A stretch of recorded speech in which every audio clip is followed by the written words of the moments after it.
Thank you, David, and thank you for coming along and spending some time with me this morning. The experience is the brand, so hopefully you enjoy the experience that you get from me today. If you don't, then please let David know. So what I'd like to share with you is a sort of our view of retail, we're very excited and congratulate the Metallicus team for having the courage and the initiative to go online. And those results that they've experienced, you've just seen there, we see that time and time again with retailers who make that move. One, that shoppers are ready. We know because they do their banking online, they buy airline tickets online, so shoppers are ready. But two, we also see that drive to offline as well, to the actual physical store. Witchery was talking about it Tuesday, in the Age down here about the results they've had. So you're not alone, and congratulations on doing that. So let me take you through some material that I've got for you today. There are four things that I'd like to share with you. The first one is really how this whole multi-channel idea works. How do we make sure that online works with offline? Because the people that we see online are still my mum and your husband and your nieces. It's the same people. So the question here is, how do we integrate these things and make them work together? That's the multi-channel idea. I want to talk a little bit about what Australians do online. Every month we get over 12 million Australians using Google, so we get a pretty good idea of what Australians do online. I want to talk about that in a shopping context.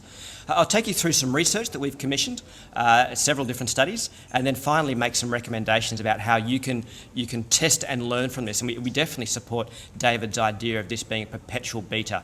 You probably noticed that most of our Google products are still in beta. We're still testing and trialling and putting out new features, and some of them work and some of them don't. They don't work, we take them back down and replace them. It's this perpetual idea still works.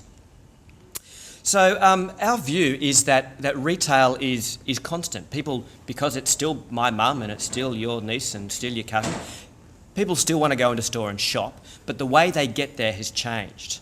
Before someone can purchase in store, they need to have considered you as an option. And before they can consider you as an option, they need to be aware of you. And this is a traditional marketing funnel. Manufacturers typically lead the charge with awareness. We'll have big TV commercials for the new Holden Commodore or the new summer range or whatever it might be. And then it's the consideration space where that customer decision journey that David talked about, that's where it starts. And that's the place where online really comes to play. So people are inspired by a TV commercial, by a print catalogue, and they go online to get more information.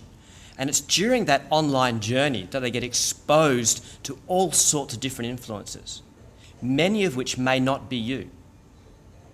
And if you're not active in that space, then you're really leaving it open for other people to influence them. Now, as retailers, we've always known that word of mouth is a really powerful, important motivator. And if you talked about that sort of 10 years ago, that was the ladies down at the tennis club, it was the neighbours over the back fence, it was the other parents down at soccer on Saturday mornings.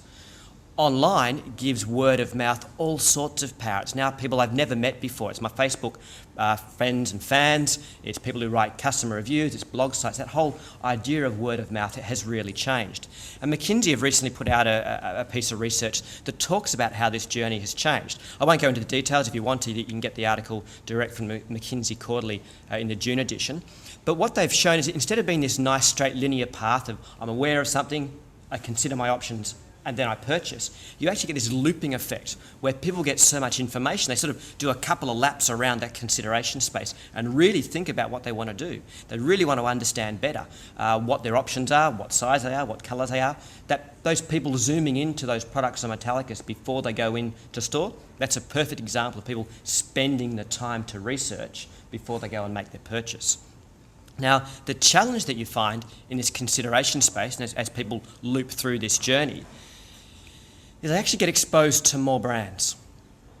Okay, so the numbers there for automotive, if you think about that awareness stage, is people are probably aware of 3 or 4 car brands when they go and start their journey. They're aware of Holden and Toyota and whoever it might be.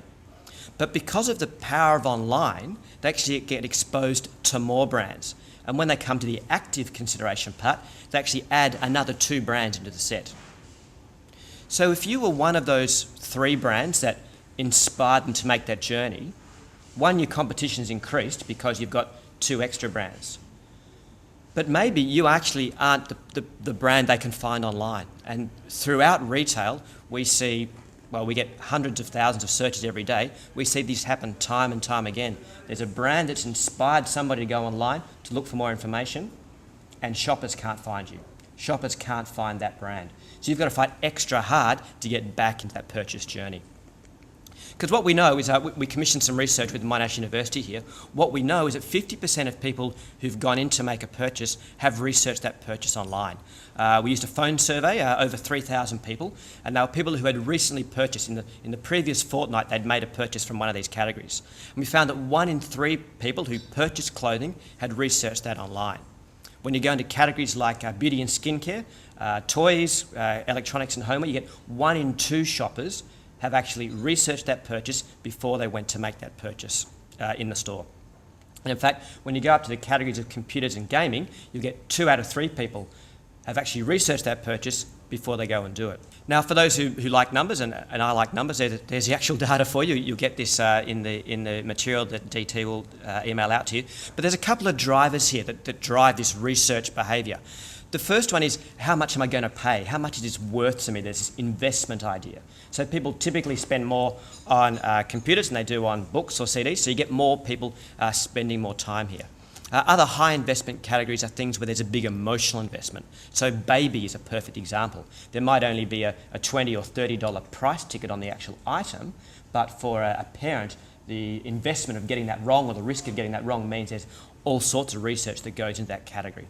The second thing that drives research behaviour is, to what extent can you research this? Now, if you think about books, no one buys, well, very few people, buy books by the number of pages. You don't walk out the door saying, I want to buy a 13-chapter book today. Don't want that 12-chapter book, it's 13 chapters, that's the one for me. So you don't get a lot of research around books, whereas computers, right down there at the bottom, you've got screen sizes and processor speeds and hard drives and weight and blah, blah, blah. There's all sorts of stuff you can research. So if you're a multi-category retailer, think about it from your customer's point of view. Which are the items that you sell that they will want more information? Which are the things that people want to be more confident about before they come into your store? And that'll give you a guide as to where you should move with your online items first as you go forwards. Now, we did that research in December of 2008, and what we found is that for those people, 15% of the purchases were actually made online. And that was remarkably consistent across the categories. So if you weren't online, how do you get these sales back into your store? How do you get them back into your business? How do you make it easier for people to move through that path to purchase to you? As David showed earlier, those numbers from the Payments and Clearing Association, if they can't find an Australian alternative, people will go overseas. So your competitive set's increased. So what we encourage retailers to do is to think about how you use online to drive people through that path to purchase.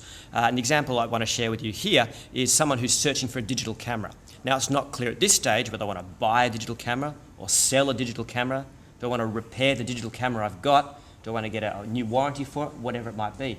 So what you'll see around the edge of the page here in the sponsored links is different retailers using this online opportunity to drive people through their path to purchase.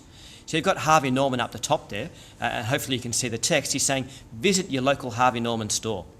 He's trying to get people into his store to buy. That's the whole journey for him. He doesn't sell online, but he's using online to get people he's inspired and bring them into his store. And then down the right-hand side, there's someone, third from the top there, Mr. Extended Warranty Guy. Now, he's actually ready to fulfill and buy online, so his message is very promotional driven. It's got a very strong call to action. It's buy and save now. So you can see how different people are using this same opportunity to talk to consumers and using it to drive to the path to purchase. So we'd encourage you to think about how you could capture this digital camera searcher or this dress searcher or this whatever they're searching for, and how can you drive them through the path to purchase towards you.